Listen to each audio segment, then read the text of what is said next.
په مزار شریف ښار کې له یوې دیني مدرسې څخه نږدې 10 تنه نارینه او ښځینه زده کوونکي د حدیثو دورې او د قرآن کریم د حفظ په برخه کې د یو لړ مراسمو په ترڅ کې فارغ شول. الحمدلله امروز در رهبری همه ملت ما شیوخ ما قرار دارند. بهترین جامعه که امروز ملت من قائل به احترام قویشان است جامعه شیوخ علماء کرام است. امروز محفل بزرگ همایشی به خاطر فراغت 20 تن از دوره حدیث امام بخاری رحمت الله علیه و 3 تن دیگر از خواهران از دوره حدیث و 3 تن دیگر از ذکور از حفظ مکمل قرآن عظیم الشان امروز از مدرسه انس بن مالک فارغ کردند. له بلې خوا په یادو مراسمو کې یو شمېر دیني عالمانو د دیني علومو ترلاسه کولو ترڅنګ په عصري علومو هم ټینګار وکړ. نیت انسان را و عمل انسان را به کمال میرساند.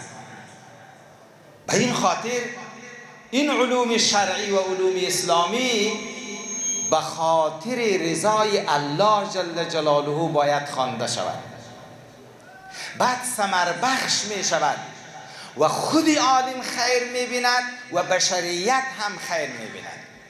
انسان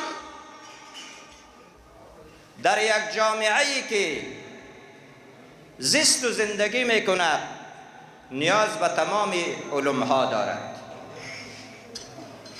نیاز به دکتر، نیاز به انجینر، نیاز به پلیس، نیاز به مهندس، نیاز به ریاضیدان، نیاز به حکمتدان، نیاز به کسایی که اونها استخراج معادن را و استخراج سرمایه ها را میکنن و به بهره برداری قرار میدهند.